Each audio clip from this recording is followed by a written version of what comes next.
My brother-in-law wanted to feast on me instead of the food at a recent family gathering, and no one stopped him. Now I'm being blamed for finding him disgusting when it was just a test. Posted by u/throwrally97. My sister recently got married to my brother-in-law about 3 to 4 months ago, and I didn't really see much of them after the wedding, as they went on their honeymoon and then returned back to work. But once a month, our family gets together, and my parents host a huge feast. Since this took place a week ago, it was for the month of August.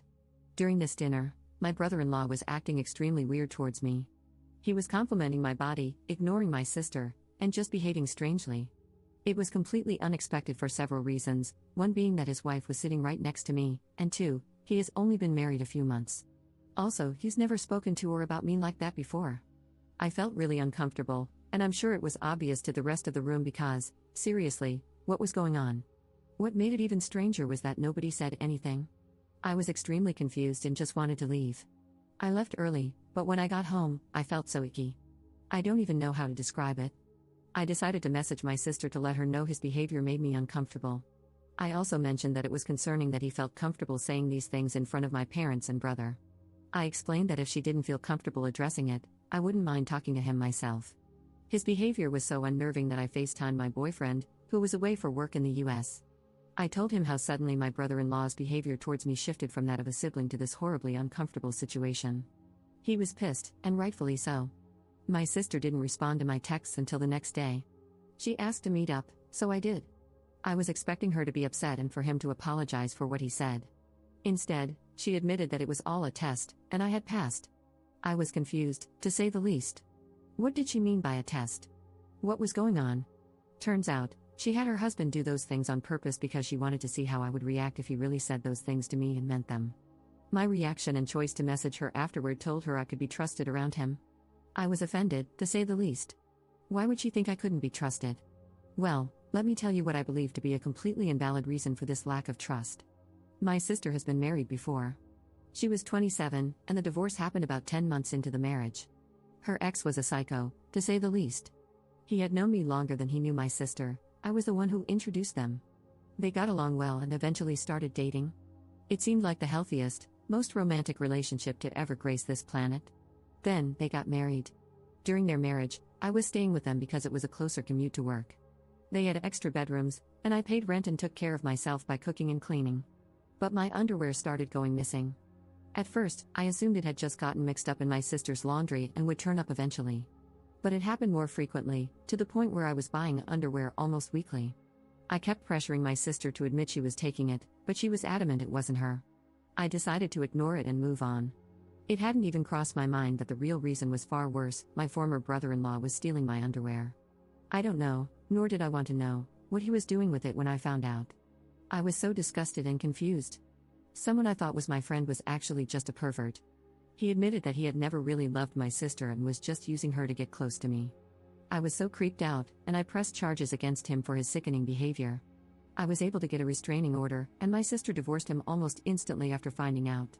She took something traumatic that happened to me and twisted it to make it seem like I was the untrustworthy one. She claimed I must have strung him along for him to think that way, and this test was to prove I wasn't doing it again. Safe to say, I was extremely hurt and angry at her response, so I told her to never speak to or contact me again if that's what she really thought of me. My family found out, and for the most part, they agree her behavior is crazy.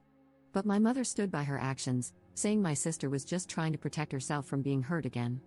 I told her that if my sister had just been honest with me from the start, I wouldn't have been as bothered. There's a right way to approach things and a wrong way, and this wasn't just wrong, it was also crazy. Why is she so convinced it's my life's goal to hurt her? I didn't know her ex was going to turn out like that, so why am I being punished? She claimed I should have had some indication he liked me, but he really made it seem like he was head over heels for my sister. How was I supposed to know what was going on in someone else's mind? Anyway, the family dinner this month was held earlier because it was the most compatible date for everyone's schedules, yesterday. I told my parents to expect me not to show up if my sister and brother-in-law were going. It wasn't even that I refused to speak to her ever again, it's just that, with the situation so fresh, I told my mother I would apologize when I had cooled down. It was just difficult to face them when they made me feel like a horrible person for a situation that was out of my control. My mother assured me my sister wouldn't attend, so I agreed to come. When I arrived, they were both there. It felt like an ambush, and it sort of was. My sister demanded I apologize for my reaction because, according to her, It was my own fault it happened in the first place. I can't lie, I snapped. I told her to remove my number and forget the title of being my sister if she really felt that way. I need advice because my therapy session isn't scheduled for another 2 weeks, and I feel like I just dreamt a soap opera storyline.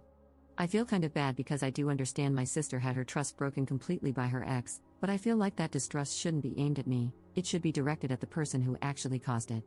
And I already feel guilty for being the one who introduced her to the jerk in the first place. But I'm struggling to understand how her schemes to manipulate me into thinking she's being wronged by her husband again are so extreme. I want to apologize to her for one reason, introducing that man to her in the first place. I really need her to see that I wasn't doing anything wrong when her ex was stealing my underwear. I was just as in the dark as she was. How do I go about apologizing for introducing her to him while also getting my sister's trust back and showing her I truly just want the best for her? Commenter. What were your father and other family members doing during this charade? Why didn't anyone speak up or have your back? It's totally creepy.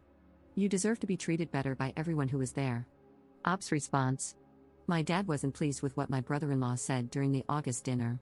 Then, when he found out about the plan, he forbade him from entering the family home again. My mother lied and said they weren't invited, but they showed up anyway. Apparently, my dad was livid and threatened to call the police if they didn't leave. I left after saying what I said, so I don't know what happened afterward. However, my brother called me and told me everything that went down after I left the August dinner and at this month's dinner. My brother and dad are amazing, and I'm going to update the post at some point to make sure everyone knows. Update 3 days later. A lot has happened over the last couple of days. I have tried to read all the comments and taken everyone's advice. This has been the outcome. I lost a sister and a mother in 2 days. It's more heartbreaking than anything. I had a meetup with everyone, and my boyfriend came with me so I had support during the conversation. Honestly, it was hard to look at any of them because of the way they treated me. I'm so thankful to everyone for opening my eyes to the crazy behavior exhibited in the first part of this story. In front of everyone, my mother admitted to knowing about the plans from the start. My sister confided in her, and she agreed it was a good idea. She supported her son-in-law openly harassing her daughter. I'm in complete shock, and it just hurts so much knowing she would condone this, considering she knew how much I was affected by the first husband. She knew I was having a difficult time in therapy. It took me a long time to trust people again after that, and I feel like once again, my trust has been broken. I don't know how I'm ever going to trust anyone again. I'm really thankful my boyfriend was there to comfort me because it was so hard to keep my composure around them. My sister was not budging at all. She kept maintaining she was in the right. She said the only reason I wouldn't apologize is because, deep down, I knew what her ex was like. She said I just liked getting attention from him, knowing he was married to my sister. She also claimed I overreacted, and if it's acting, then it's not harassment. I told her she shouldn't expect any calls or texts from me, and not to be contacted by me until I received the apology I deserve from both her and my brother-in-law. Speaking of, he was pretty silent throughout the whole thing, probably because my father threatened his life if he spoke badly about me. He did say that the only reason he did it was to placate my sister because she kept accusing him of ogling me. But still, no apology from him. My mother, this one broke my heart the most. She told me I was over-exaggerating and that I should be happy to have passed my sister's test. She actually said the words, "We can all move on now." I was in complete awe, to be honest. How could she think that things would just go back to normal after this? I asked why she was supporting such delusional behavior. She said it was because she loved my sister and wanted her to be happy. I asked her if she loved me as much as she loved my sister. She said yes. It seemed hesitant, but I don't want to read too much into that. I told her I wanted an apology for her schemes. She refused, so I gave her the same conditions I gave my sister and brother-in-law. Until I get an apology, I simply am not speaking to all 3 of them. As a result, I probably have to go low contact with my brother and dad because they both live with my mother. I mean, I'll hang out with them outside and without my mother's presence, but whether she'll let them is the question. I know some of you have suggested spending time with my boyfriend's family on holidays and special occasions. I haven't met my boyfriend's family before because they live in the US, but after this situation, I've taken 2 weeks of paid holiday at the end of this month, and he's taking me to meet them for the first time. I hope it goes well because they might be the only family I have now. My therapy session has been moved to tomorrow because I requested an emergency appointment, so wish me luck. Anyway, my biggest thanks go to all you Redditors for helping me see the situation for what it was. For your advice and compassion, I'm really grateful. I don't think I would have been able to get through this on my own. It's likely I would have caved and apologized, just for the pattern to repeat itself. Truly, thank you so much. Wishing you all the best, and I hope you know that your advice might have just saved me from my need to always please others. I'll look back on this moment anytime I feel like putting someone else's feelings above my own comfort. Hope your hearts are filled with love and happiness. Second update 9 months later. Posting this on my profile instead because a few people have requested an update. To be honest, there hasn't been much to update on regarding that particular situation. I am in contact with my mom again since the incident because she apologized. My sister and I still do not speak. From what I know, she is still married to my brother-in-law, and I think they're expecting, something I inferred from a family friend's Facebook post. I'm doing a lot better, though. I've grown closer to my dad and brother throughout everything. My relationship with my mother is more strained now. I feel like I still can't trust her, even though she apologized. I don't think we will ever be as close as we were before my sister's schemes. My relationship is going really well too. He was asking about rings, so I'm thinking a proposal might be in my future. Also, his parents are just the best. They've sort of taken me in, and it's so cute how they dote on me like I'm their daughter. His whole family is incredibly supportive and uplifting. We're going to visit them again in July. I'm so excited to go back. I love it in the US. The weather is better, the people are nicer, and, of course, I get to see where my man grew up. I just feel so much lighter and happier now that I've put behind me what my ex-brother-in-law and current brother-in-law put me through. I wish her the best with her pregnancy, but that's all I can do since she still refuses to apologize. This probably wasn't the update you were looking for, but it's all I can give at this moment. Hope you're all having a wonderful day and a better summer than I'm having. Oh, and for anyone from TikTok, my brother-in-law and mother are not together. I've asked the person to take it down, but they haven't responded, so I just thought I would make it clear, my brother-in-law and mom have not slept together or done anything weird to my knowledge. Third update 3 months later. This is probably the hardest thing I've ever had to admit to myself. I wish it didn't have to come to this, but unfortunately, I think it's the only way I will ever get to live a normal life again. My sister has been telling our family members a completely warped version of events. I only found out when I sent out the save the dates. I got a call from an aunt, telling me I was brave for inviting all these people after ruining my sister's life. I was so confused, so I asked her what she meant. She elaborated, saying I was wrong for trying to seduce both of my sister's husbands, and that my fiancé was an idiot for supporting me. I laughed, out of astonishment, not amusement. First, I told her to watch what she said about my soon-to-be husband. He's the only support I've had during this horrible time in my life. Then, I told her what actually went down. She was shocked and didn't believe me. I told her she could easily confirm it with my parents and brother. Well, she informed me that my mother had already confirmed things for her. I was so pissed off. Words can't describe the anger I felt at that moment. It was like everything I had gone through over the past few years had piled up, and I couldn't take it anymore. I just hung up the phone.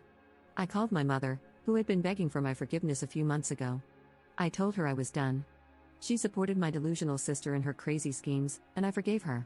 Out of the goodness of my heart, I chose to put that behind me so I wouldn't lose my mother.